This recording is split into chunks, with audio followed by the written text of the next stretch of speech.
En 1939, l'Europe plongeait dans les ténèbres de la Seconde Guerre mondiale. Ce que peu de gens savent, c'est que 17 ans plus tôt, dans la petite chambre d'un couvent français, une jeune religieuse avait déjà tout vu. La fumée obscurcissant le ciel, les soldats aux uniformes inconnus, les bombardements sur les villes et même le chiffre qui annonçait la tragédie. 39. Ce n'était pas un délire, mais une prophétie écrite dans la douleur et la prière qui allait se réaliser avec une précision effrayante. Aujourd'hui, ces mêmes visions nous parlent de notre temps, d'une épreuve encore plus grande qui approche. Le nom de cette femme était Mère Yvonne-Aimée de Malestroit. Sa vie, cachée derrière les murs d'un monastère, recèle des secrets qui nous apparaissent aujourd'hui comme des éclairs de vérité au milieu d'un monde en pleine tempête. Elle a vu le passé avant qu'il ne se produise, a indiqué un avenir que nous commençons à peine à entrevoir. Née en 1901 au cœur de la France, dans une région imprégnée d'une foi simple, Yvonne-Aimée a révélé de son enfance un lien spécial avec le ciel.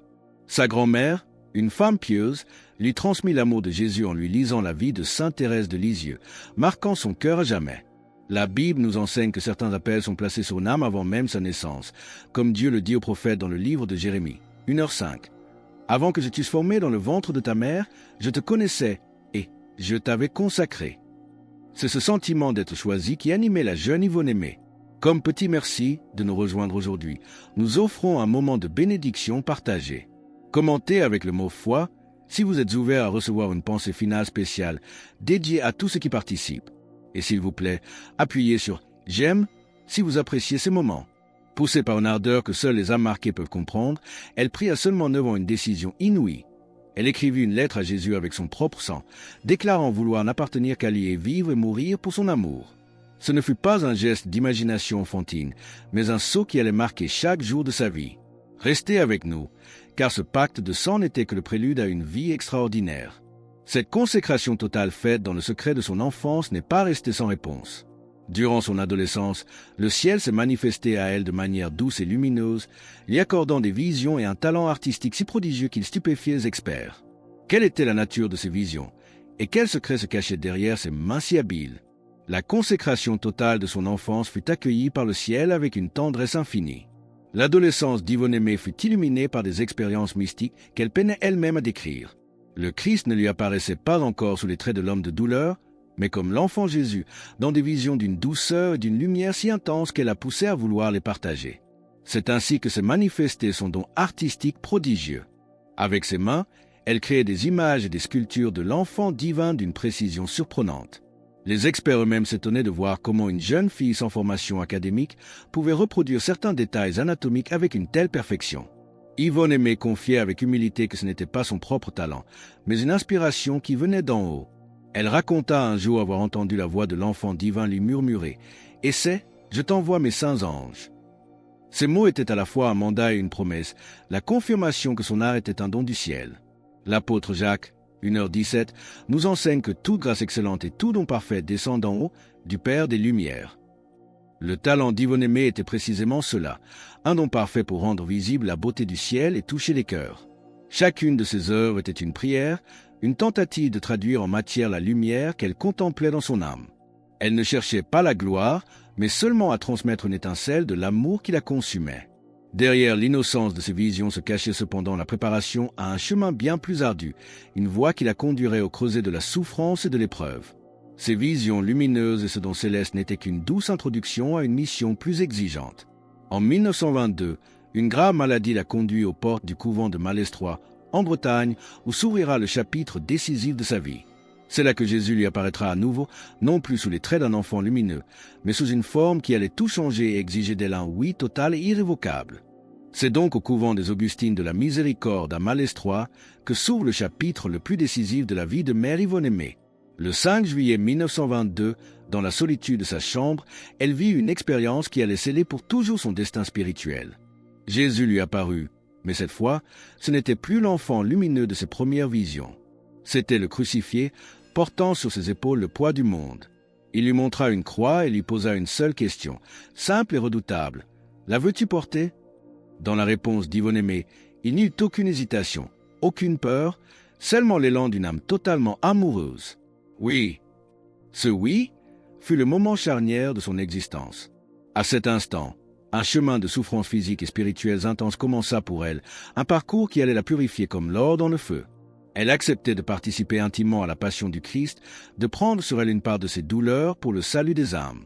Son oui était l'incarnation parfaite des paroles de l'apôtre Paul aux Galates 2h20. J'ai été crucifié avec Christ, et si je vis, ce n'est plus moi qui vis, c'est Christ qui vit en moi. En acceptant la croix, elle acceptait de mourir à elle-même pour que le Christ puisse vivre et agir à travers elle de manière extraordinaire. Sa vie ne lui appartenait plus. Elle était devenue une offrande vivante, un prolongement de l'amour rédempteur du Sauveur. Elle portait désormais dans son corps et dans son âme les marques de cette union. Ce oui prononcé dans le secret de sa chambre ne fut pas une simple parole. Il fut un acte qui a scellé son destin et a transformé son corps et son âme en un instrument pour le ciel. Quelles furent les conséquences immédiates de cette union à la croix du Christ? Des phénomènes extraordinaires, visibles et invisibles, commencèrent à marquer sa vie, la trempant comme l'or dans le feu et la préparant aux prophéties qui allaient secouer le monde. Le oui de Mère Yvonne-Aimée à la croix a ouvert les vannes du ciel. Sa vie est devenue le théâtre de phénomènes mystiques qui attestaient de son union intime avec Dieu. Elle porta sur son corps les signes visibles des stigmates, vécut des expériences de bilocation, parla des langues qu'elle n'avait jamais étudiées et mena des combats invisibles contre les puissances spirituelles qui cherchaient à la briser. Ce dont n'était pas pour sa propre gloire, mais des confirmations de la promesse faite par le Christ lui-même dans l'évangile de Marc 16h17. Voici les miracles qui accompagneront ceux qui auront cru. En mon nom, ils parleront de nouvelles langues. Parmi les événements les plus extraordinaires, celui de septembre 1941 reste inoubliable.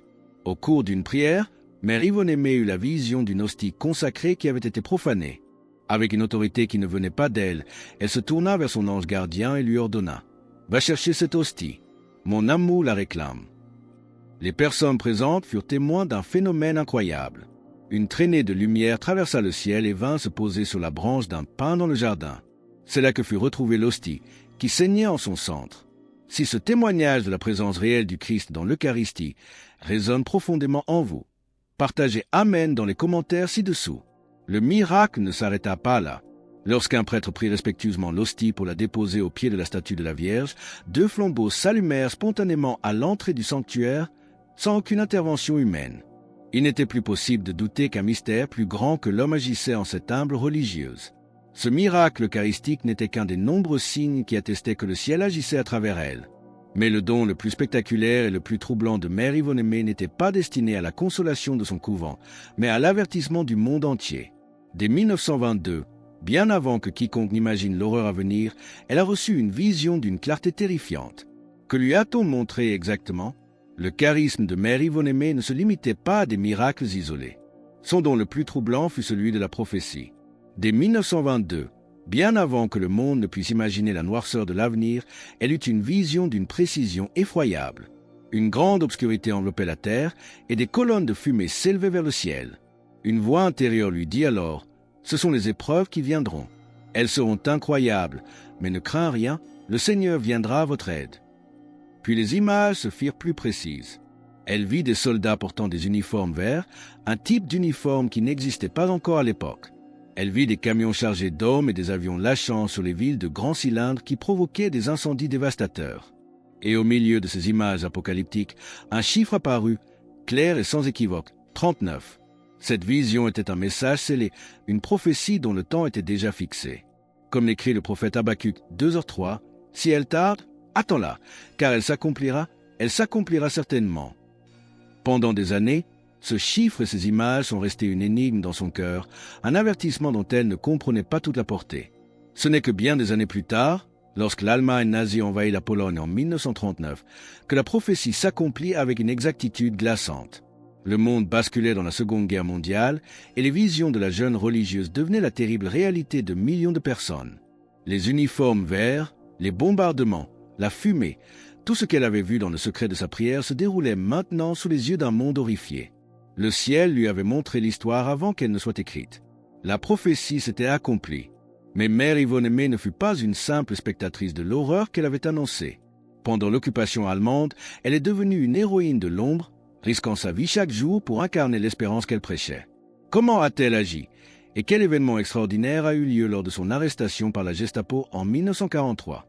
Pendant les années sombres de l'occupation allemande, Mère Yvonne-Aimée a prouvé que la foi n'est pas une fuite du monde, mais un engagement au cœur du danger. Avec l'aide de ses sœurs, elle a transformé son couvent en un refuge, réussissant à cacher des centaines de soldats alliés, de juifs et de résistants, les sauvant des griffes de la Gestapo.